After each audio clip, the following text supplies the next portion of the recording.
Hey there, history buffs, and welcome to this episode of the History from the Homestead podcast. I am your host, Thomas Carroll, and today we are going to be talking about Arlington National Cemetery. See, I'm already tongue twisted. And I am joined by Dr. Allison S. Finkelstein. Allison serves as the senior historian at Arlington National Cemetery. She earned her Ph.D. in U.S. history from the University of Maryland at College Park, where she also studied historic preservation. Her first book, Forgotten Veterans Invisible Memorials: How American Women Commemorated the Great War, 1917 through 1945, was published by the University of Alabama Press in 2021 and released in paperback in September of 2023. It won the Mid-Atlantic Regional Archives Conference's 2022 Arline Custer Memorial Award for Best Book.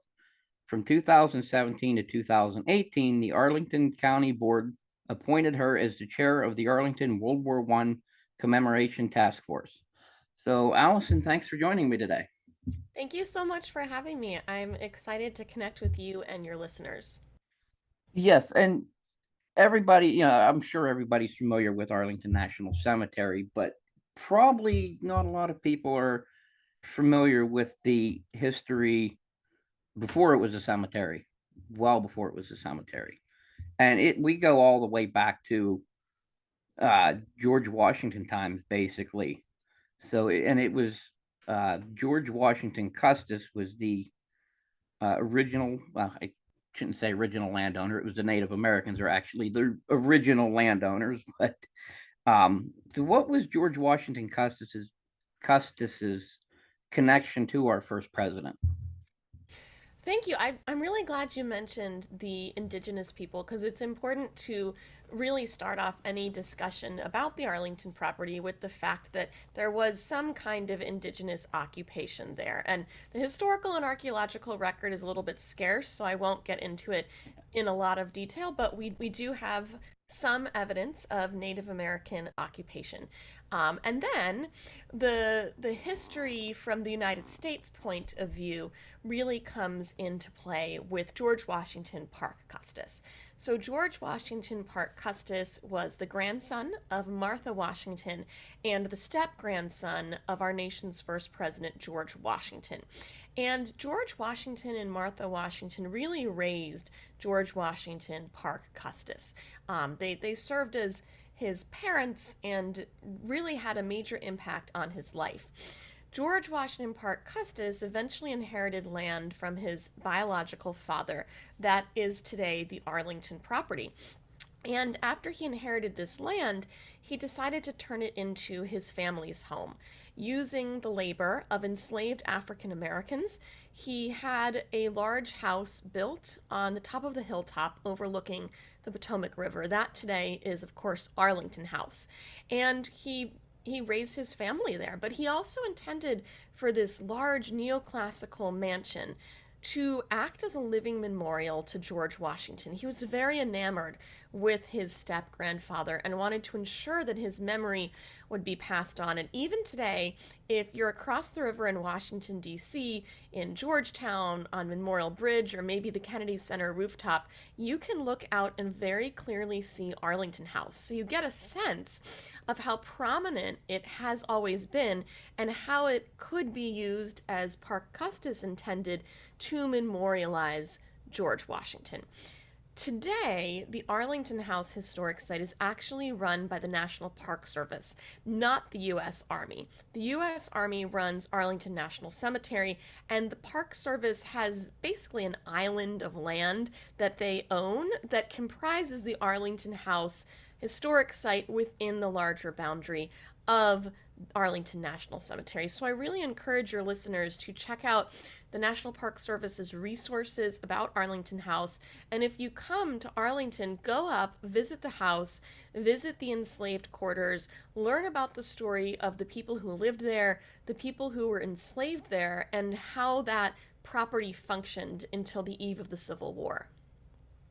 Yeah, and it's that is the one almost black cloud that hangs over because we're going to talk about the enslaved people quite significantly throughout this, which because we're moving into the Civil War. It was uh, we're just going to mention it briefly. We don't need to dive deep into it, but it uh, Confederate General Lee was married to uh, Miss Custis, Mary Ann, and so it's had a significant black history, if you will, probably lack of a better word, but it's a dark history for Arlington, no doubt.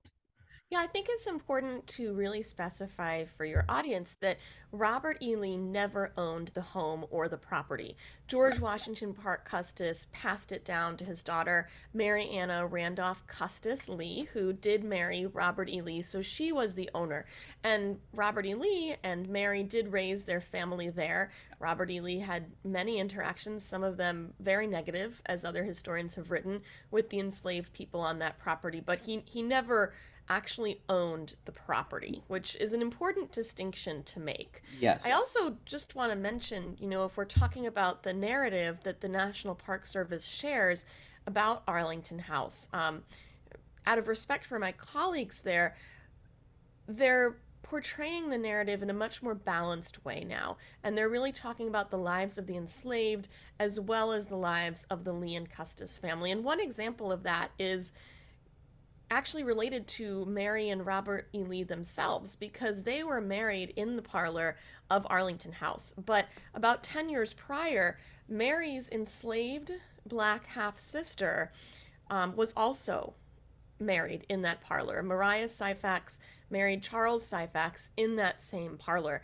And she was a daughter of George Washington Parke Custis, who was conceived with an enslaved woman. So we have a very parallel, very emotionally deep story there that I really hope people will go to the house to explore. That's that is interesting. I did not know that. That's something new I learned already today. that uh, that's almost wild. Um, but now, the U.S. Army troops had occupied Arlington in early 1861, and Yes, yes. that's where its history really starts to take off, in my personal opinion. Right. So, again, if you ever have the opportunity to go to Washington, D.C., and look out across the river at Arlington House and Arlington National Cemetery, the U.S. Army's reasoning for seizing that land will become obvious very quickly. So it's situated high on a hilltop, which is strategically important for military purposes, and Robert E. Lee surely knew this. Civil War era artillery could range from the top of that hilltop to any of the federal era government buildings that were in Washington, D.C. at the time. So, no matter whose side Robert E. Lee chose to support, the U.S. Army would have had to occupy that property because they were busy building a series of fortifications to encircle Washington, D.C. and protect it during the Civil War. And indeed, this is exactly what happens. In the spring of 1861, the U.S. Army comes in, seizes the property after the Lee family had left, and builds at least 3 major fortifications on the land. One of them today is now Fort Myer, Joint Base Myer Henderson Hall, which is still in existence and can trace its origins back to the Civil War. So that strategic importance of the estate is really important. It was not taken originally for a cemetery, it was taken to build those fortifications. That's yeah, exactly. And if anybody is a Civil War history buff like I am, you realize at the openings of the Civil War there was incredible pressure around Washington D.C. by the Confederate Army of Manassas and everything. So it was very vital that they hold somewhat of an advantage. Exactly. Exactly. And the National Park Service has many of these fortifications that are preserved around Washington, D.C. It's called the Civil War Fortifications of Washington. They're really fascinating. If you ever have a chance to check them out, you can see the remnants of them really within viewshed of the nation's capital. So it's pretty cool.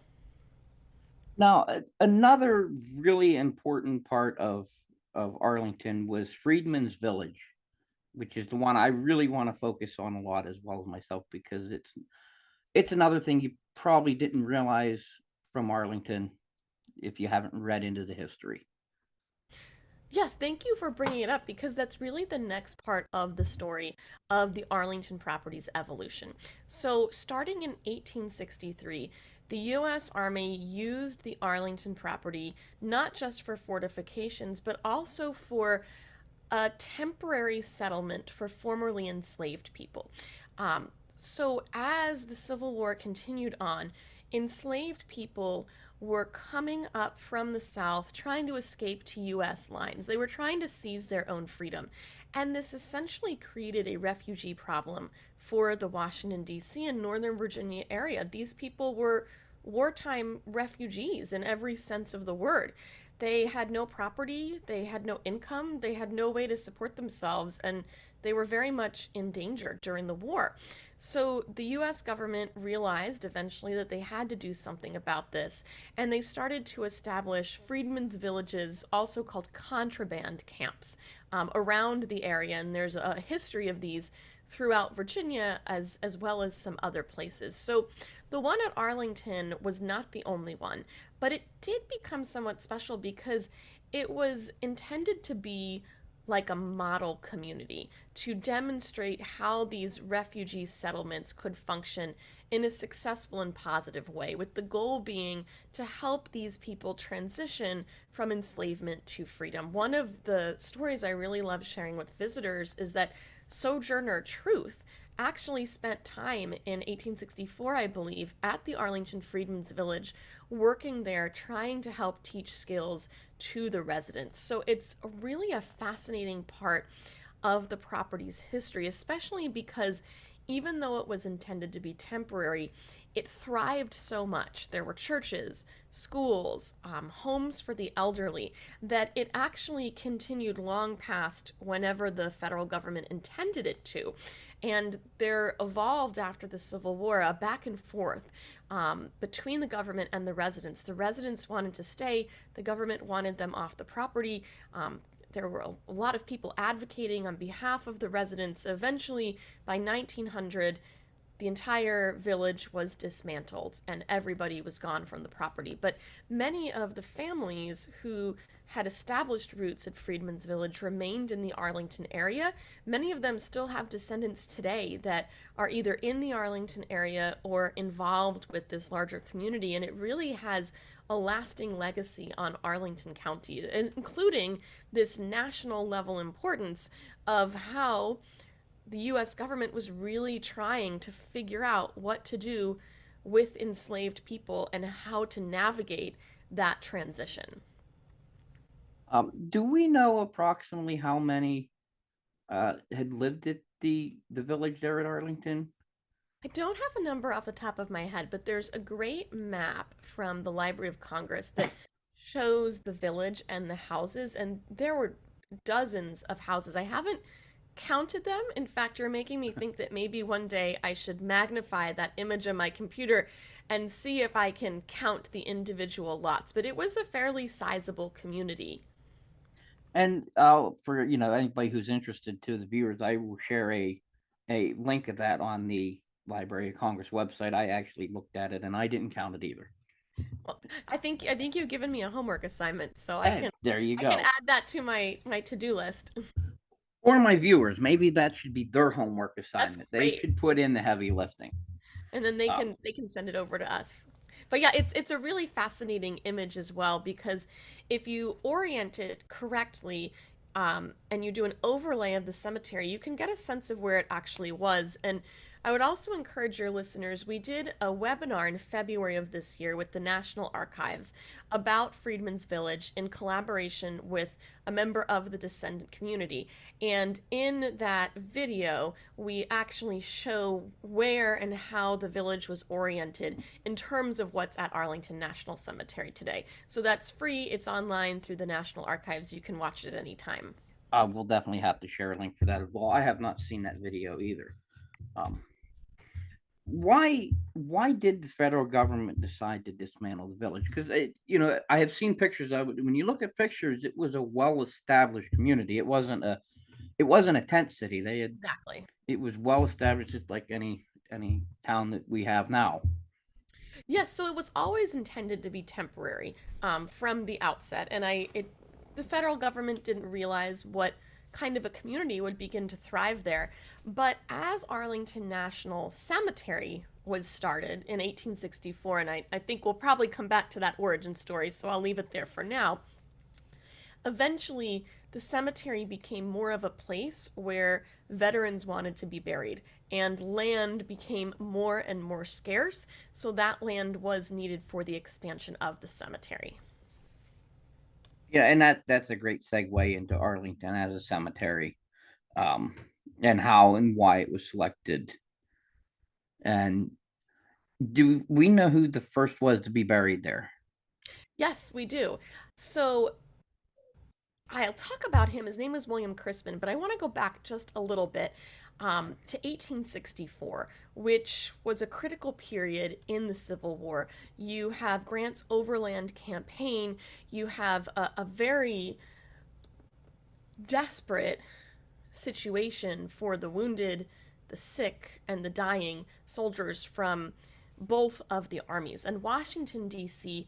was inundated with service members who were dying from both disease and from battle wounds, particularly from that overland campaign. So there was a problem that the U.S. Army was faced with. They were running out of burial space. They were running out of burial space in the Soldiers' Home National Cemetery in Washington, D.C., which today is called Soldiers and Airmen's Home National Cemetery and is also run by our organization. They were running out of space in Alexandria National Cemetery. So by May of 1864, the Army decided to use the land that had been occupied by the U.S. Army at Arlington as a burial ground. And on May 13th, 1864, the first Civil War fatality was taken to Arlington for burial, and his name was William Crispin from Pennsylvania. He died of disease in a Washington, D.C. hospital. And he's buried in what is today called Section 27, even though it's the first section of the cemetery.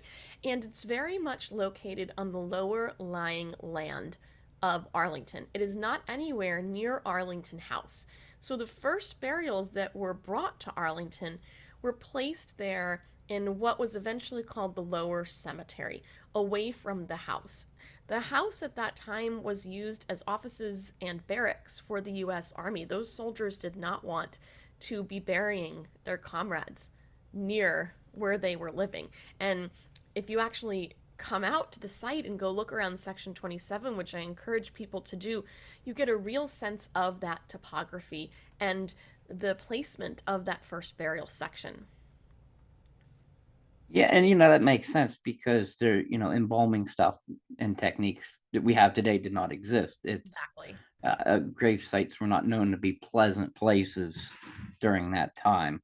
No. And not to mention some of the folks had traveled quite a distance already, having, died in the various parts of the country we were fighting. Um, and it was also around this time when the federal government of, officially acquired the property. Well, not quite. So the story of Okay. the property acquisition, it's rather complicated, but it takes us to after the Civil War.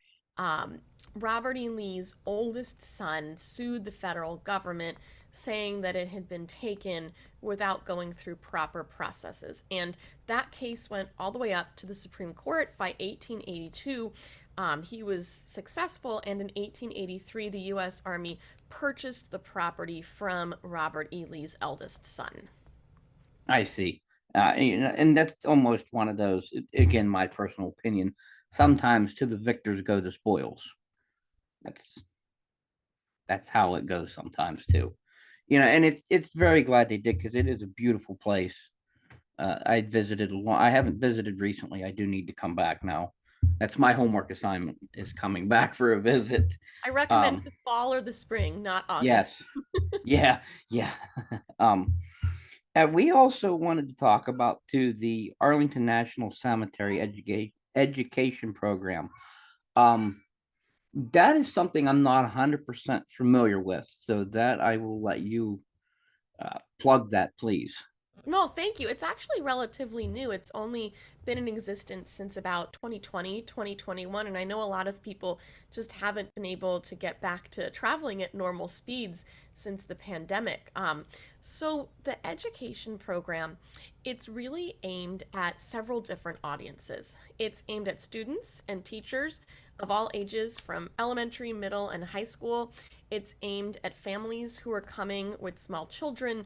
It's aimed at homeschool communities as well as lifelong learners. And I think, Thomas, that your audience would be in the lifelong learner category for the most part, right? Adults who maybe are not enrolled in a school or a program but are really interested in learning. And I mention that because this isn't just for kids and teachers, it's meant to basically take the experts at Arlington National Cemetery and put them in your pocket so that when you come to visit in person or virtually, you can learn as much as you have the time and walking stamina to learn about the cemetery. So we have a lot of different modules that focus on history, but also other topics. So I'm going to talk mostly about the history modules, but I do want to give a mention to the other topics. We have modules on our memorial arboretums. So we are a certified memorial arboretum. So if you're interested in plants, in horticulture, in landscape design and trees, you can come to Arlington and learn about all of that. We have science, technology, math modules, all sorts of different topics that relate to people's interests. But for the history side of things, for example, if you want to come and learn about Freedman's Village, you can do that using our African American history module. It provides lifelong learner documents with primary sources. It includes walking tours so that you can actually download that tour or print it out, whatever you're comfortable with, and guide yourself around the cemetery while learning about the different sites. Our office, the cemetery's history office, we do public tours and programs. We try to do them in the spring and the fall when people want to come out with us and the weather is nice, but we realize that we can't be everywhere and there's so many people that we serve. We want them to have the opportunity to do independent learning. So that's what these education modules are really aimed at doing. We have World War II module, military medicine, women's history just came out, military technology, military intelligence. I think we have over 12 or 15 out there right now. So they're free for everybody to use. You can use it when you come here, or you can use it as a virtual program as well. That's great because the best way to learn is hands-on like that. Um, Exactly. that's what kind of got me interested in history is seeing as opposed to just reading, Me and too. that's really great. I kind of looked through it a little bit before we did the show, but and I will share a link because I urge everybody to check that out. Oh, Um, thank you. Thank you. and we should. I want to talk briefly too about visiting Arlington because that's kind of a segue what you were just talking about is what would somebody expect visiting Arlington? Tough Oh, question. That's a oh my very tough goodness. question. It's Um, all going to depend on your interest, but I mean, I guess for the first thing I can say is that most visitors will start at our Welcome Center. And at the Welcome Center, we have an exhibit space where you can learn about the history of the cemetery. And right now, our exhibit focuses on the Tomb of the Unknown Soldier. We also have a beautiful photograph exhibit from our contract photographer that features amazing images of cemetery staff at work. So you can take in that exhibit space and use it as a place to orient your visit. And then you have a couple options. You can go off on your own and you can walk around the cemetery, or you can purchase a ticket for a tram ride that will enable you to basically hop on and hop off. If walking our 639 acres is not for you and you don't like a lot of hills, the tram and trolley may be the right approach, but if you are a hiker and you like to walk, that's the best way, I think, to see the cemetery. And then, I mean, there's of course a couple things that you can't miss if it's your first visit, such as the grave of President John F. Kennedy and the changing of the guard at the Tomb of the Unknown Soldier, where we also have a small exhibit just upstairs from the tomb where you can learn more about the tomb's history and see artifacts related to it. So those are the two major must-sees, but then I would encourage people look at the education programs walking tours and see which themes really match your interests. Do you have someone with you who's really interested in the environment? You could pick and choose some of those stops and make sure that you see them on your tour. If you want to learn about women's rights and suffrage leaders, you can actually visit the graves of suffrage leaders who are buried at Arlington National Cemetery. One example, who I love to talk about, is Anna Kelton Wiley, who was actually imprisoned at the workhouse in Lorton, Virginia, after being arrested for protesting the White House. So we have some amazing stories that may not necessarily seem like the obvious ones at Arlington National Cemetery, but if you have an interest related to the U.S., I'm pretty confident that we can find you a stop at Arlington that will match that interest. That doesn't Um, narrow it down a lot for you. um, and I know some of my viewers are probably, when they listen to this, are going to get mad. I'm going to let a little cat out of the bag. Hopefully, you'll notice we did not talk about the Tomb of the Unknown. You mentioned it. We did not talk about it. That's because we are hoping to do a separate show focused solely on that. So there, I don't want anybody messaging me and yelling at me about missing that. So hopefully, we're going to have a separate show as a companion to this. And we have a lot of resources about the Tomb of the Unknown Soldier. So I think it'd be great if you can talk to a tomb guard for that episode, but one of us from the history office can talk to you about the Yeah. history as well. But we have an entire section of our website that has webinars, videos, a commemorative publication for free about the tomb. So Thomas, you made the right call, because if you get me started talking about the tomb, you're not going to get me to stop. Yeah, well, it's a work in progress, so we may talk about it. Hopefully, we may talk to a tomb guard. It's still an up in the air thing, but I have to add that so nobody's yelling at me about that. Agreed, Um, agreed. and I want to say here, before we close out, because we had time was an issue, but I want to say to everybody that goes to please remember this is in fact a cemetery. It is in fact a cemetery full of heroes who gave the ultimate price. And I would like, if you would join me for a second, I'd like to honor them with a moment of silence.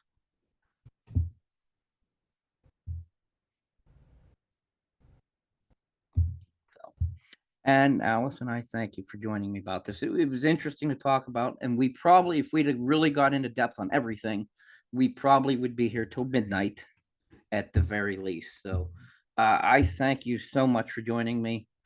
And everybody, remember, go visit Arlington. That's what you have to do.